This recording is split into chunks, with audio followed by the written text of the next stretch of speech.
Good Tuesday morning to you. It is PT Breakfast Club Live. The three of us back together. Been a Yes, while. sir. He's Tony Maritato. He's Dave Kittle. I'm Jimmy McKay. We're all physical therapists in some way, shape, or form, a little bit different. I think that shows the breadth of the profession. So as we head into June here in the Northeast for Dave and myself, and out in Ohio for Tony, good morning to you guys. Good morning. Good morning. It is, again, I say this every episode, but beautiful weather, beautiful time of year. I am so happy to be here with you guys. It's great to have Jimmy. It's great to have Jimmy back. I got a fresh haircut. Phillies are one of the best teams in baseball. Let's go. Wow. One of the best teams in baseball. Who is the best team in baseball there right now? They're 48. I just pulled up 48 and 24. Orioles. No, I think Dodgers maybe have the best record, but Phillies are up there. They're top few teams, best record. So you don't adopt the New York team since you're living in New York now? Absolutely not. No. And we don't want him as a New Yorker. That's okay. He can keep his Phillies. The rivalry is real. Although it's a Mets-Phillies rivalry. I'm a Yankee fan. It's not really a Yankee-Phillies rivalry. Correct. Yep. All right, Jimmy, open it up. So Let's start with some news. This is something a little bit different that we're doing, but when PTs are in the news for good or bad, I think we need to pay attention to it. I'll throw a graphic on the screen. This story just came across. It was actually a couple months ago, but I didn't hear about it until just a couple days ago. Some people were sharing it in a Facebook group. But looks like a fellow New Yorker, physical therapy entrepreneur with a bit of a high economic, high style of living, has been orchestrating a $300,000 healthcare scam to help fund his extravagant lifestyle. A Queens-based physical therapist was found guilty on 2 counts of healthcare fraud by a grand jury back in January. And this, I remember it circulating, but I never dug into the specifics. But essentially, he was the owner and operator of several PT clinics, actually in the greater Boston area. And between 14 and 18, he billed for non-existent sessions with patients that coincided with days when he was actually traveling around the world. So it was essentially just highly illegal healthcare fraud, and they're showing how it's not a victimless crime. And I think this story highlights or makes the rest of the profession, which again, I think this is going to be a sliver of like that. Otherwise it's not news. If this happened every day, it wouldn't really be news. And what I think it does is it makes honest physical therapists, which from what I've seen are most physical therapists, they overcorrect, and they see something like this every 6, 8, 12 months or a couple of years, and they overcorrect and they focus on, well, I can't bill for that because I don't want to be this person. Let's be very clear. This person knew what they were doing. This is gigantically extreme. But I think it does focus or shines a light on, hey, what are the things that you need to button up and make sure you're doing and documenting the right way? Again, this is an extreme example, but what I don't want people to do is overcorrect and not bill appropriately. So when a story like this comes up, what are your thoughts? I'm curious from Dave's perspective, because I know, and you kind of alluded to this, most therapists down bill, down code, under code. We're so terrified that we're going to do something wrong. And like you said, if you look at the total number, 300,000 something therapists across the country and how few cases there actually are, it's shocking that there aren't more headlines, and again, frankly, 300,000, I would have imagined this would have been in the millions when you look at some of the details, but I think most of us are down coding, which is probably just as harmful as billing for services that weren't even delivered, because we're devaluing the value of what is happening. But I lost track. What was the original question? Yeah, I was just sort of looking at you gave your thoughts. Like, Dave, when a story like this comes out, what comes to mind? Because you talk with a lot of practice owners that are not doing this. Let's be very, very clear. Most people are not doing it. It's very egregious what this person was doing. Yeah, you're 100% right that this has resulted in the landscape of therapists under billing, under coding.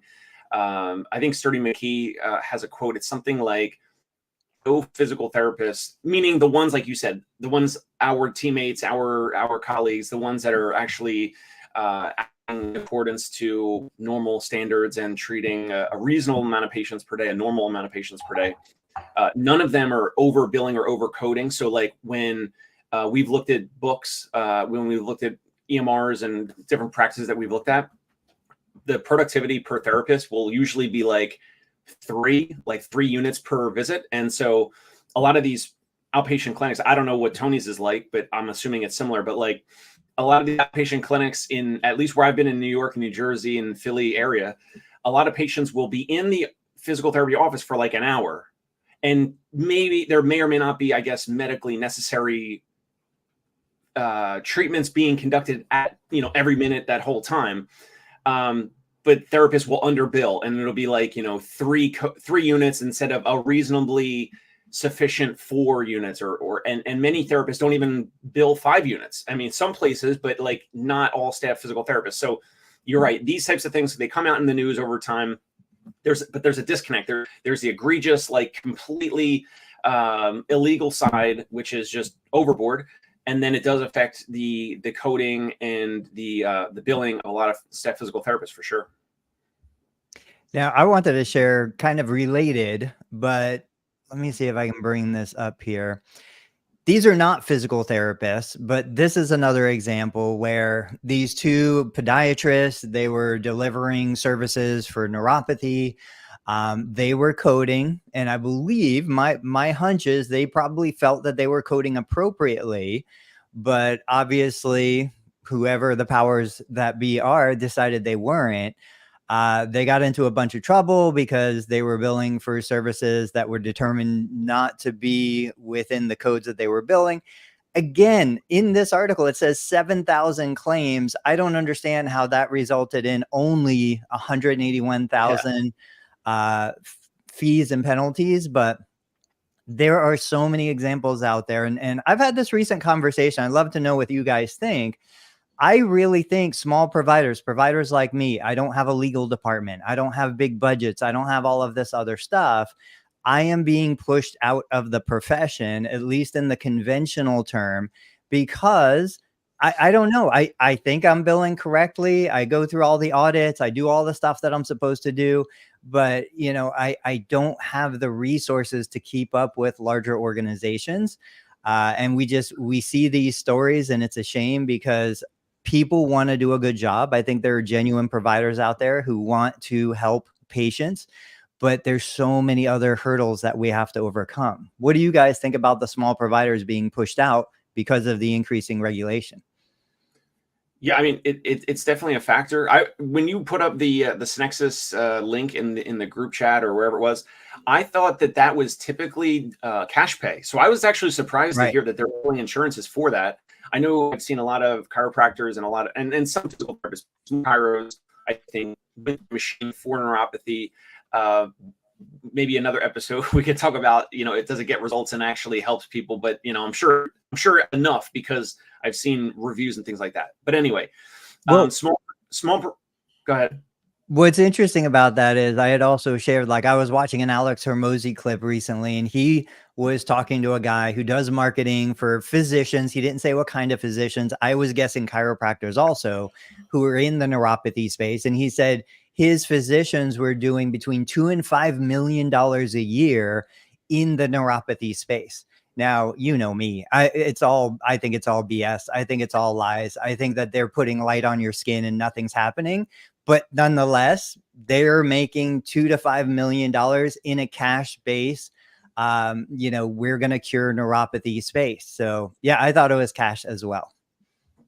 Got it. I mean, there's other colleagues out there using other devices where when in a couple visits or something, the patient is reporting feeling more sensation, like even using the Newbie, which I know we're going off track, but the Newbie, like different devices kind of in the same world, where there's patient subjective reports of feeling more sensation, more blood flow, things like that, whatever. So that maybe that's a sidebar. The providers being pushed out. Yes, I think that's also a component of all this with, like you said, Tony, full legal departments and compliance departments and all that.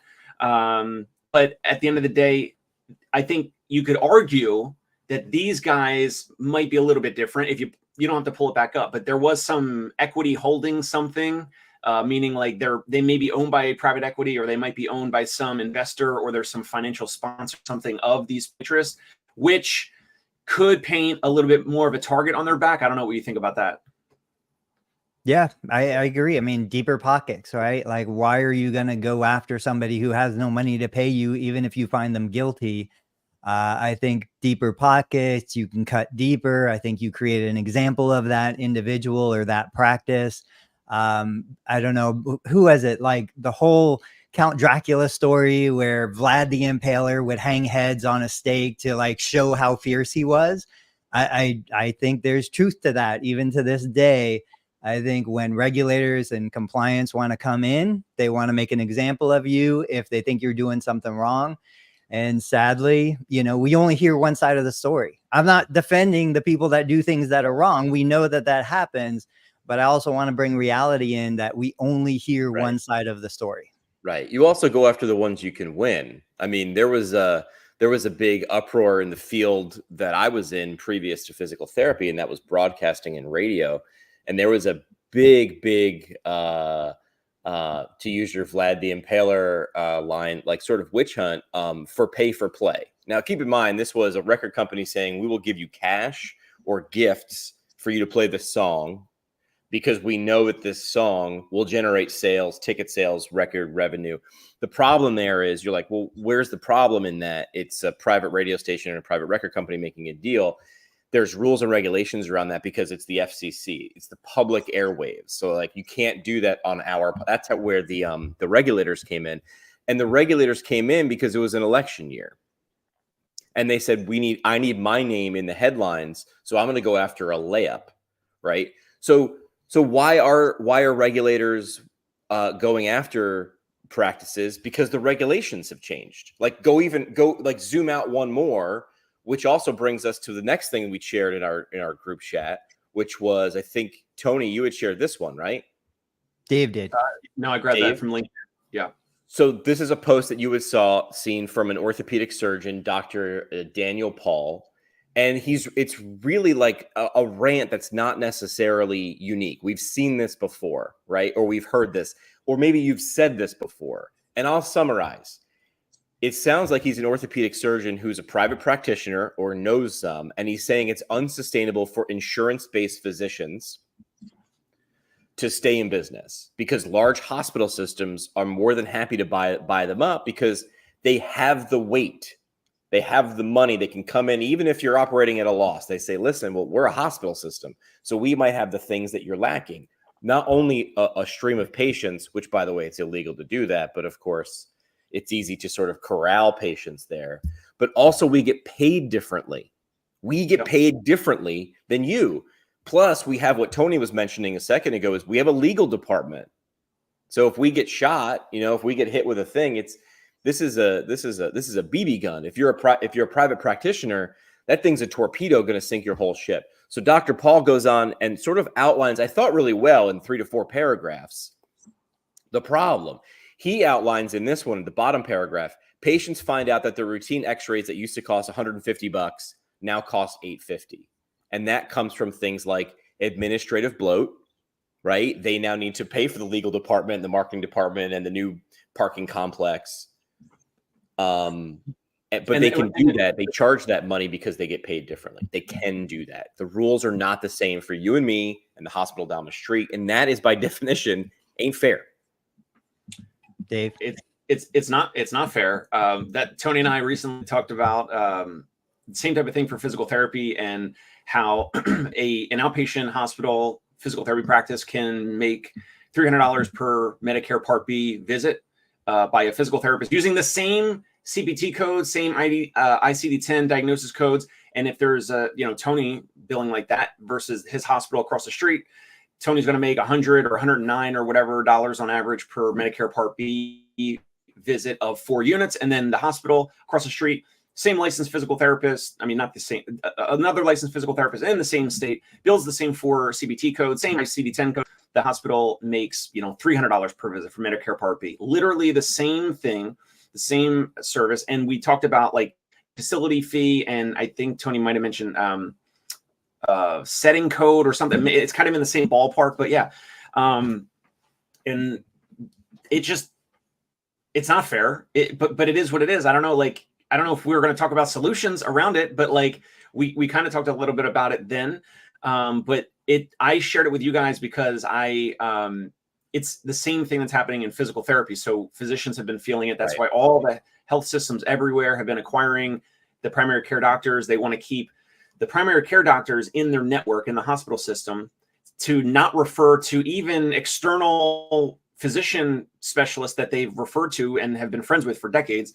They want those referrals to stay within the NYU system or the HSS system or whatever. I mean, they're all everywhere. It is what it is. Geisinger, wherever it is.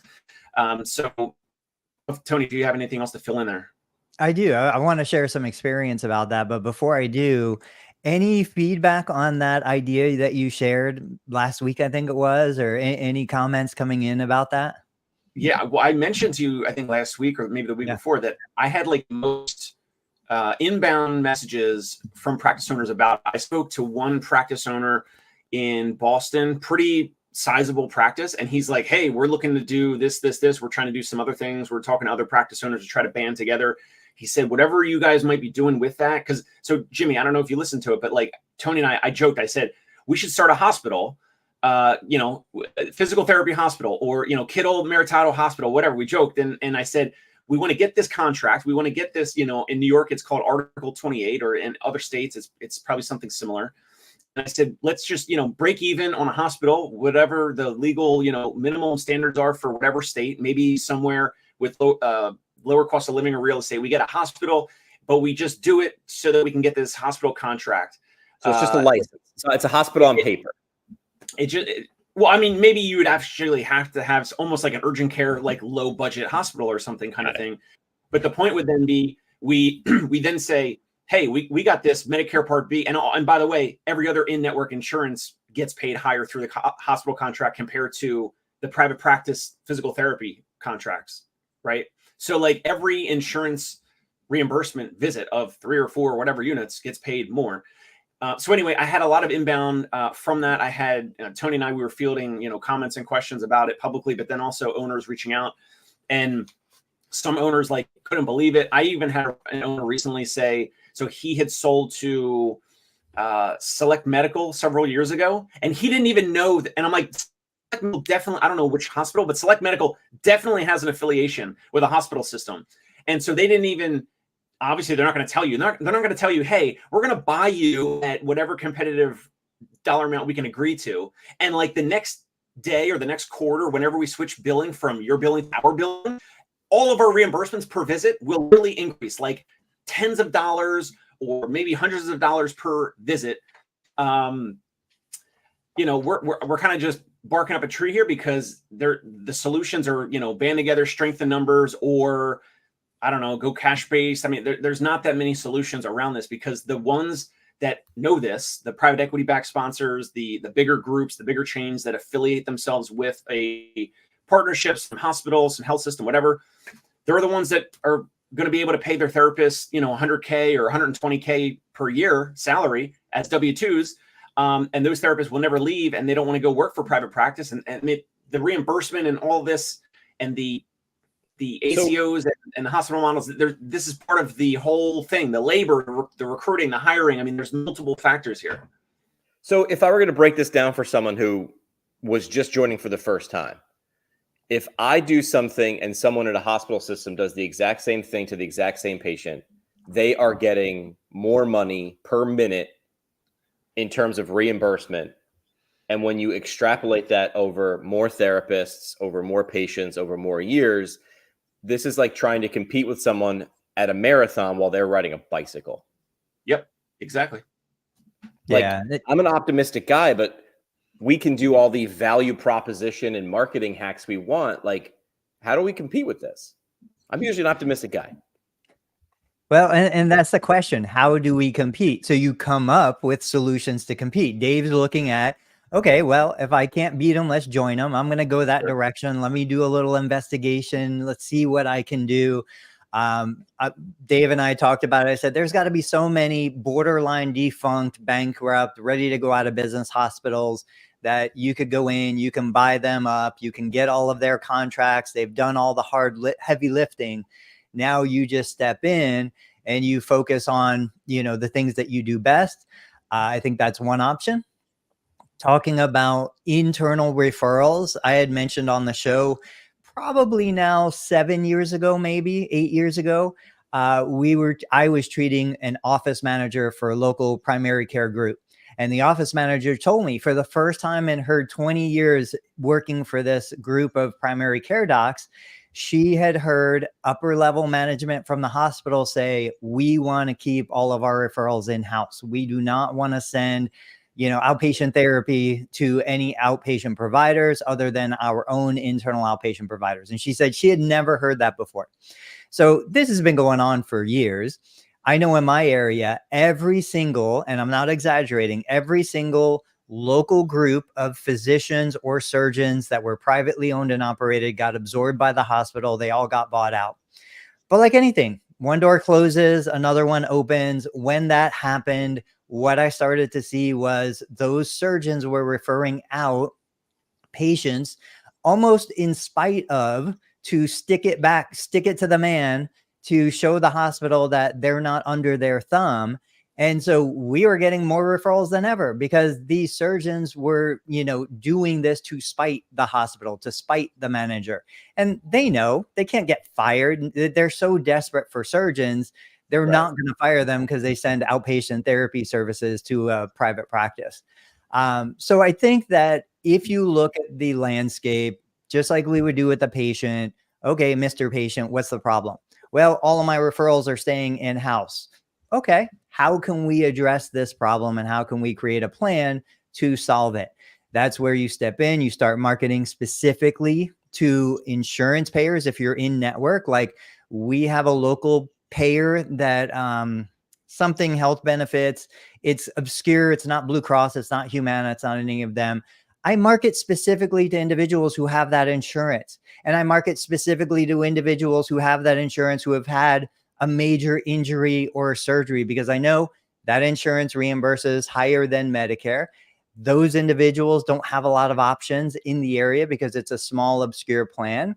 And if they've already had surgery, their out-of-pocket deductible, their out-of-pocket max has been met. So they can come to me, out-of-pocket cost, totally covered by insurance. But I'm marketing very specific to that demographic. You guys are up. You got to compete on experience.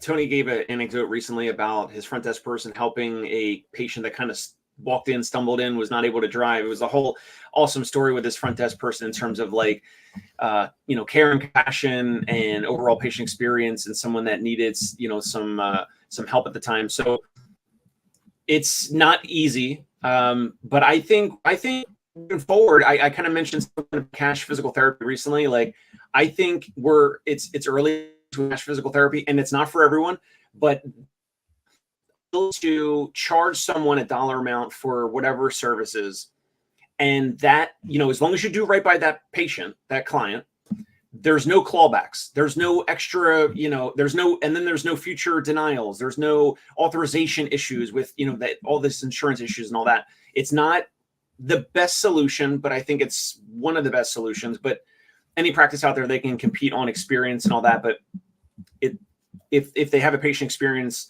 that wows their patients or clients, I think that's the biggest way right now to compete.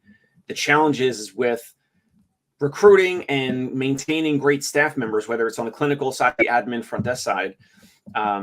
You have to have profit. You have to have cash to actually pay and retain those folks, which kind of makes it challenging if you are a person in network with your margins eroding.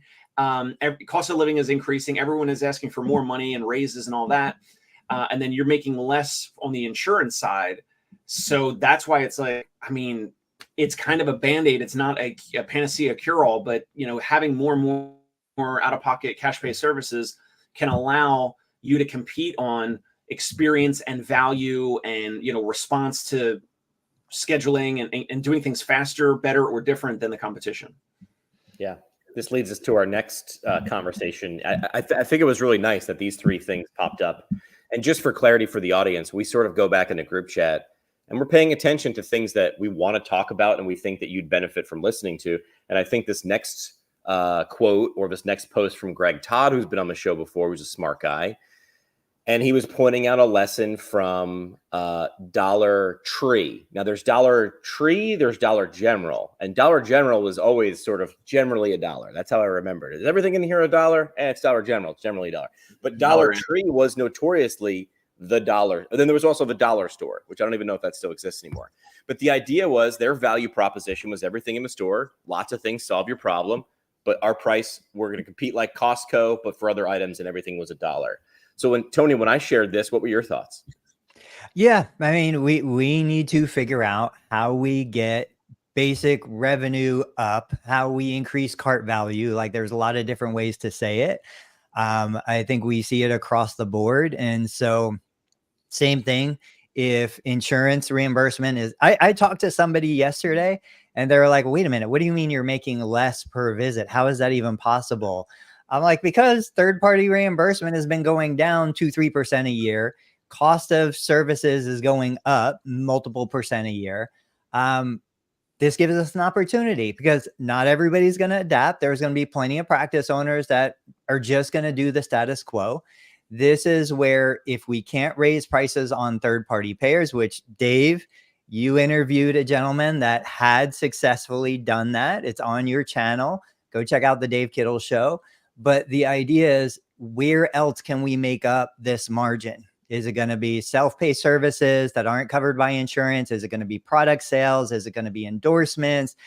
People, there are practices out there, and I think about this every single day, that have tens of thousands of individuals in their database, and they're not doing anything with that information. It is a pot of gold, and they're not accessing it for anything that would, in fact, help those people and help the bottom line. Why do you think they're not accessing it? So to be clear, I want to set the stage before we go on here. Reshare that thing with Greg because I wanted to go. I just took it off. Can you share it? Yeah. So I think the idea here was Greg Todd shared a screenshot from Dollar Tree and said Dollar Tree is now becoming, and this is back in January, $1.25 tree, which doesn't really have the same ring to it. But the idea is, but I do love their marketing, right? And they said for 35 years, our buyers have trekked around the world seeking out fantastic products for extreme value. We remain committed to our mission at bringing you the best value every day, no matter the price. They focus on the benefits, not the features. And I've done the diatribe before. I've done the Jeep explanation of features versus benefits for you guys before, right? So the audience has heard that. They focus on more seasonal, more crafts, more party supplies, more food essentials, more thrills, more fun. By the way, we're raising prices to $1.25. And I have no doubt, like, to be honest, looking at this years ago, I would have said these guys are greedy.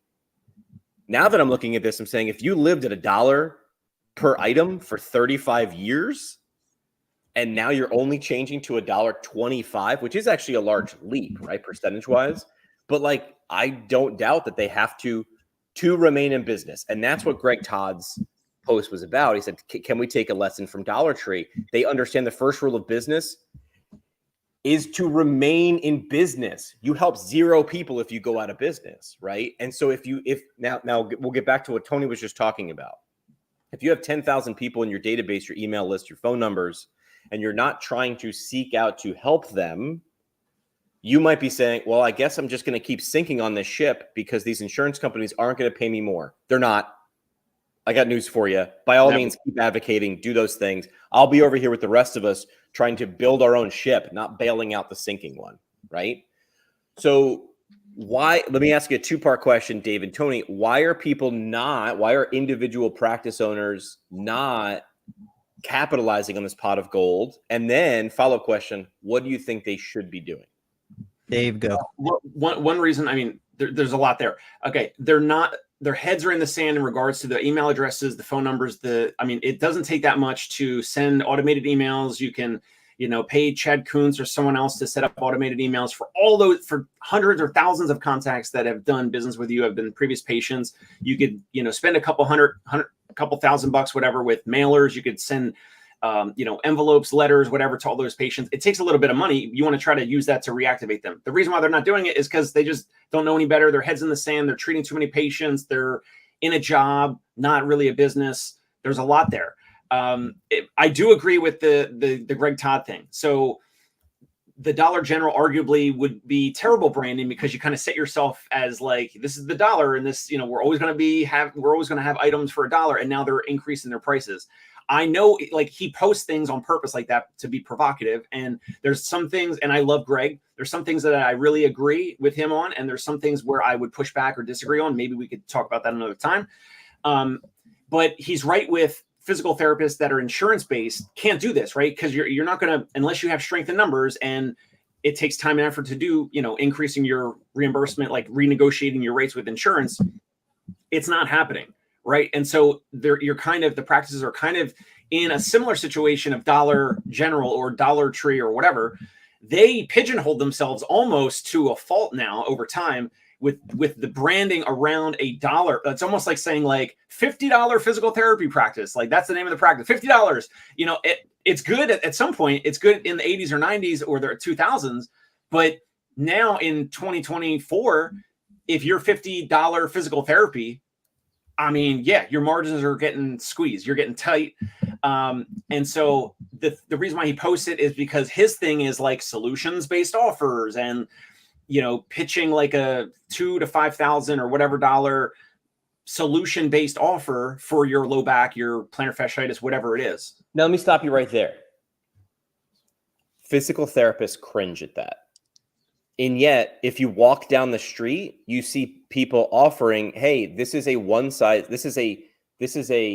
reach into your wallet one time and solve the problem with one transaction. And I think this is culture change. Like, what I was getting at is, why do you think PTs don't want to why are they not accessing their database to bring more value?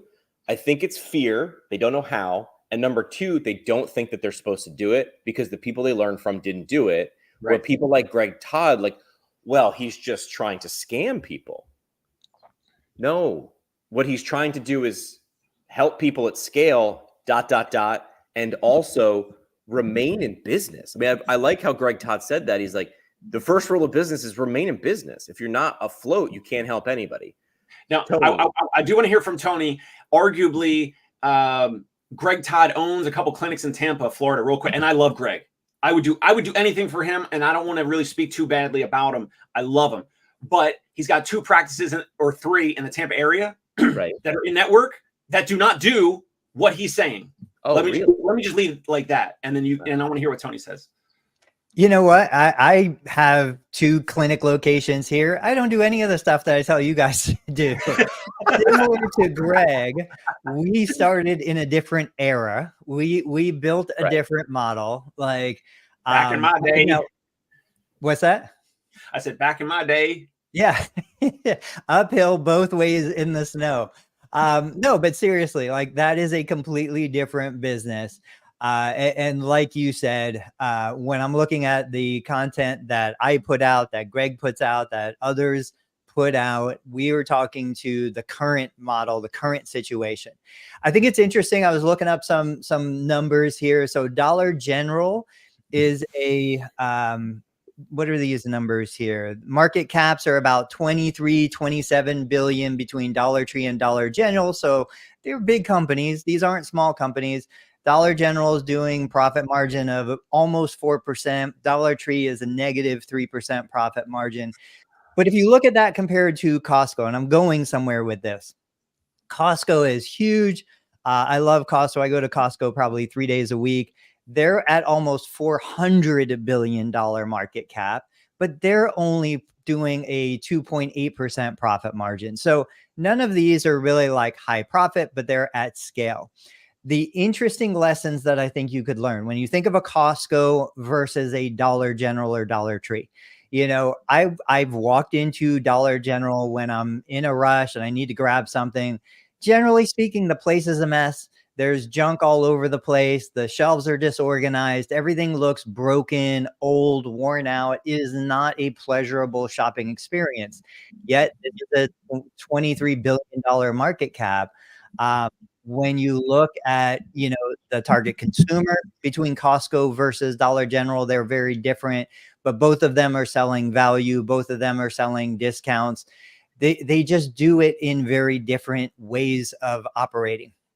So to your point, when we look at our business model, what we do, I think there's a lot of ways to make this happen. And what Jimmy was saying, why aren't we accessing our databases? Why aren't we going through and finding alternative streams of revenue? Part of it, people feel dirty, people feel guilty, people feel like they can't make too much profit, or they're being, egregious and they're taking advantage. Listen to the passion and the joy in Dave's voice when he talks about business. Even for me, like, listen to what gets us excited. Now, Dave is still a therapist. He's still treating patients. It's not like he doesn't enjoy patient care. He does, but there's a level of passion that comes through in the way he talks about business and business ideas and innovation that, other clinicians feel about patient care. And it's the same for me. Like, I enjoy patients. I've got 5 evals on my schedule today. I'm going to go do those evals. I'm going to do the best that I possibly can do. But I don't get as excited about that 20 years later as I do when I think about how I can innovate my business and how I can elevate the profession, how I can do all these other things. So we each have to find our passion. We hear that all the time. Leverage that passion. Outsource the things that maybe we're not as passionate about. I will outsource patient care every chance I get, because there are other clinicians that are far more passionate, far more innovative, really love what they do. And I'm going to focus my energy on what I do best and what I'm most passionate about right now, which is building my business and innovating. Jimmy? Yeah. I mean, that sort of like goes a lot. Like, it's like funny how we're sitting on this spectrum right now from left to right and right to left. You've got Dave and then Tony and then myself. I don't do any patient care right now. I've always sort of done things on the periphery. After the first 2-3 years of my career, I moved into, I want to stay in the profession, but I wanted to do it different ways. And that's what I want. That's sort of what I preach whenever I talk to people, especially students when I go places, which is you can do a lot of different things, a lot of different ways. And I think the reason people aren't doing some of the things we're suggesting, I'm guilty of as well. The answer, in my opinion, is fear. I don't think I'm allowed to do it because we're rule followers. We want to be generally good people, which is funny that we started with the news of the guy who's, fined $300,000. I don't know if I should. And even if I say, okay, I can see what you're saying, I should access my database and show people some value. Now I don't know how. So I don't know if I should, and then I don't know how. And unless you take, how to teach a kid how to jump off a diving board, you got to walk them to the end of a diving board, hold their hand and say, you can do this. Remember, it's close your eyes and jump. And you have to repeat that over and over and over again. But ultimately, unless you throw the kid in, they have to decide to jump and do these things. And that doesn't mean you have to do it alone. I want to be very clear of the last thing is you can hire people who are good at these things to stand there, hold your hand, or jump for you. That's allowed. You can use that as a cheat code. Other people as a cheat code are 100% allowed. Now, in terms of what we're trying to do real quick with partnerships and acquisitions, one of the things in our playbook is to go in, use their database like the next day, the next week, the next month, whatever, and reactivate previous patients via email, text message, and maybe paper letters. So I'm okay with Tony mentioning it because they still might listen to this and they still might not take action, but that's how you unlock value. That's what we're looking at. That's what other buyers and other corporates are looking at. They potentially acquire a practice and they would do these things. They would then unlock value with a small dollar amount. Like, it doesn't take a lot of effort or time or money. Like you said, it's a little bit about the how, and they just haven't done it, and they don't want to like annoy their previous patients or anything like that, or be too salesy or whatever. But that's literally one thing in our playbook. So I'm fine with you mentioning it, Tony, because I'm almost like, don't say it, but like, no, I mean, it's great. Do it. And then you can, negotiate with us or another buyer and sell your practice for more. Well, that's one question. What do you guys think about physician-owned PT practices? Like, that isn't that hiring a boss? Like, let's say you're two different situations. You're gonna now sell to a physician group, right? You're like, well, I get benefits. It's like Shark Tank. I get benefits of patient flow, even though that's illegal, right? But I might have an option of increasing patients. But now you're an employee, right? when you sell, if you're now going to be if you're going to remain in the business. Yeah. I would say you're always an employee. You're an employee of the patient if you're in private practice. You're an employee of the insurance company if you're an insurance-based provider. Like, you're always an employee.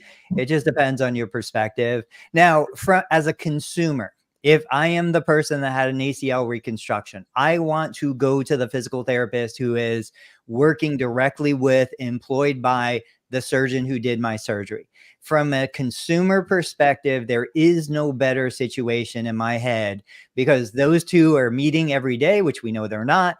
They have direct communication. You know, there's so many advantages to that. And to Dave's point, when we're talking about like hospital owned therapy and all these other things, I do think there are probably some advantages in those arrangements. There's continuity of care. I know one of the big selling points that local physicians have for keeping patients in the hospital network is, well, our therapist can access your medical record, but a private practice can't. So as a consumer, I think that is a great solution. And truthfully, I know a lot of physical therapists that were in physician-owned practices and they did amazing. They loved it. They got paid a ton. They had total autonomy. It was a really beneficial relationship for that situation. I don't care as a private practice owner, because again, I know that I am going to have unique advantages with more freedom, more independence. I can take my practice in any direction. So as a backstory, if you guys don't know, when I opened my second or third location here in Ohio, we came into a situation that we were supposed to be physician owned. We were stepping into an arrangement where two spine surgeons, a pain management physician, psychiatry, and massage therapy and chiropractic. It was a spine center. We were coming in. They wanted us to be physician owned as the physical therapy arm of this business. We said no. We said there is no way, because we wanted to maintain outside referrals coming in. So we maintained our independence. And as a result, oddly enough, the spine center went bankrupt. We acquired everything, including the building. And for a long time, you know, we rented space to the surgeons. We received all of those referrals plus outside referrals that we wouldn't have been able to receive if we were physician owned. So there's advantages going both ways. But you know what? Again, if I was the consumer, I would think the best scenario is for my therapist to work for my surgeon and for the two of them to be on the same team. What do you think, Dave? So the first 2 years out of school, I actually worked for a physician-owned practice, Princeton Orthopedic in New Jersey. And luckily there was complete autonomy. There was literally no productivity. I mean, it was, yeah, we were productive, and the schedule was like 2 patients an hour, which was, you know, doable. And some days no evals. And I think the most was maybe 5 or 6 evals in one day, which sucked because of extra paperwork or whatever. But the thing about the shared EMR actually was a value add, right? So I could go in, I had a new patient eval. I could see what the physician scribbled on a piece of paper that was then like scanned into the medical record. I could see the reports about, you know, X-ray or MRI or whatever. And you could message the physician. There was some chat feature, like little mini email within the EMR. You could message like really quick little post-it note kind of things to the physician about like if there was any issues or whatever. And it was pretty cool where, you know, it was a shared lobby and you could just walk across the lobby from the physical therapy side to the physician side and talk to one of the orthopods, the surgeons, physiatrists, whatever. Learned a ton in terms of differential diagnosis and when to refer out and refer back and all that. But I know like it's, you know, it's not necessarily in line with our practice ideals and all that, but it was a great situation, learned a ton. And then moved out of New Jersey. So I don't know if I mentioned that to you guys before, but yeah, physician practice was my first job. What do you guys think about this 50-50 deal? Partnering with orthopedic practice to run their own therapy, like 50-50. So 50-50. The only issue with that is if there's a disagreement, it stays a disagreement when it's 50-50. So I would say, if it's me, it's almost better for me to say, I'll take 49. because then I know for sure if we have a disagreement, like they win, or maybe I bring more money to the table, or I bring more value or whatever, and I say, hey, here's why I deserve 51%. It's just not a good idea in that situation, I believe, to say, let's do something 50-50. Well, I mean, like the 50-50 is like success, right? Reward. You can say, well, you know, in disagreements, this person's the decision maker, right? This person's the arbiter and stuff like that. You know, 5-6 years ago, I would have said absolutely not. And now I'm just looking at it as like the rising tide lifts all ships, right? Like I could go back and forth on this, but right when I'm looking at it initially with that question, is partnering with someone, everything depends, right? Which is like, are these people you're partnering with in terms of orthopedic practices, are they good? Are they out for the common good? Then I would say the answer is yes. Like the people outside your profession or your business are not your enemy. Like what is that razor where it's like never attribute to malice what can usually be attributed to incompetence? It's like most of the time when other people are doing stuff, like they're not bad people, they're dumb, or they just don't know what they're doing. Or you might see like they're trying to get me. Actually, they're just doing their own thing. Like they're actually just doing their own thing all the time. So I'd say partnering with orthopedic practices, I'd say if you believe in if you have a good direction and this is a good decision for you and them, like weigh the options, I have no problem with it. Yeah, I don't know. I'm not a good partner. I've never been a good partner. I want full responsibility for my mistakes and I want full responsibility for my successes. And so that's a situation where, yes, you have the actual never get into a 50-50. It needs to be 49-51. Even with my wife, we're 49-51. Like we've never been 50-50. But from a bigger picture perspective, I've never met, I'm trying to think in my head, I don't think I've ever met any person with MD after their name whose values and vision aligns with mine. Huh. And so, you know, once you get into that situation, I will work for that person, but I don't want to partner with that person because it's just so difficult. And I've had so many opportunities where anesthesia or, you know, for pain management or surgeons will approach me and they're like, hey, you've got this network, you've got all this stuff, I want to partner. And as soon as that P word comes out of their mouth, I'm like, no, there's no benefit to us partnering. We can work in alignment, we can work in parallel, we can work together, but to truly partner as in signing contracts and sharing profitability, because even that, like, I don't want to, you know, either be responsible or be subjugated to your decisions to spend money, because I know what my personality is like. I don't want to spend $300 on an office chair. I don't want to spend, you know, $1,000 on this thing that I know I could get cheaper somewhere else. So I personally really struggle with any kind of partnerships that involve finances. Let's just work in parallel. You have your thing, I'll have my thing, and we'll just move toward a similar vision as long as we have that similar vision. And to be fair, the question was partnering with orthopedic practices to run their own therapy, like 50-50. So this could be a partnership, but not necessarily ownership. I think I looked at it the first time and said, oh, ownership, but that's not what actually. Yeah, I thought ownership too. There are a bunch of different ways that you can do this, which is how do we work together? And this also keeps going down the rabbit hole with this is where agreements and contracts come in. And this is where, you know, things like that. It's like, okay, so we keep going round and round. So we don't really have finances involved, but in terms of this podcast, Tony does get to share in the positive successes of it. And as a sidebar, I've been looking at the live here. I'm taking screenshots ever since 50 people live, and it got up to 57 people live. So guys, if you're watching and listening, we would love for you to drop comments and questions. We appreciate Health Mention and Boba Benko and John and all these other folks that are, I'm not looking at the live comments unless you're putting them up on the screen. Oh, there we go. Karen, any of the other comments that we missed over today or recently, we just appreciate your tuning in live, and let us know if you have any questions now or in the future. So thank you guys. Yeah, I'm always confused. I'm like, oh my gosh, people actually listen to us.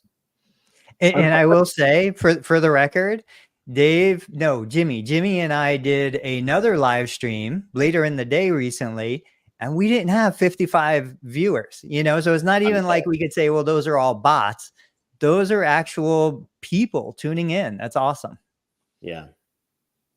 I mean, I always like when people just ping us and say like, hey, listen, you don't have to write me a soliloquy. I'm not looking for a pat on the back. Just like I listen 2-3 times a month, something like that. Like we're 49 minutes in. If you're actually listening to this either on a video today, live 6 weeks from now, or wherever we share this audio, like it's amazing how many people are out there that you don't actually see or might not be the loudest voice on social media because they're listening and not necessarily speaking or yelling, but they're out there. Bo's brushing his teeth. Good dental care, Bo. Fantastic. All right. Time to slide to the parting shot. Yes. All right. Parting shot. Dave, what do you got for your parting shot? Parting shot. Okay, so we talked about a lot of things. I think that the screenshot about the physician, the PCP, and the referrals and all that, again, it's no different in physical therapy. So I think if you're the parting shot for me, you're watching, you're listening to this type of stuff, you're already, I would say, forward thinking. You're on the cutting edge of like, I don't want to say like we're like what is it, like not knowledge workers, like we're certain minds or what, I don't know, in terms of what we're offering. Like we're not that different than you. We're in the trenches. We're trying to help each other out. We're putting our reviews out there. So again, with how do you fight it, we talked about different options, whether you're a little cash based, you're going more cash based, competing on experience, competing on value, competing on speed to scheduling, a concierge approach of communicating with the patient and all the family members so that they have some affinity for you. And then when that happens, they'll be more likely to pay out of pocket at higher dollar amounts, right? So it's like doing the things that like Ritz-Carlton would do for their customers and the things that Motel 8 cannot do for their customers because of the two different business models. So that's kind of like my parting shot. How about either one? Who's going to take it next? Yeah. So lately I've been, my thoughts follow trends. And so one of the trends in my head, we used to watch Loki. I don't know if it was on Netflix or one of Disney, something like that. And the idea behind that series was there's the timeline and then you have these offshoots. So every decision you make creates a new parallel timeline. We have no idea, what things are going to be like a year, 5 years, 10 years down the road. And so every decision we make, you just respond to that decision, respond versus react. And I think about that when I'm looking at the posts on Facebook and LinkedIn. I have no idea where we're going to be in a week, let alone 5 years.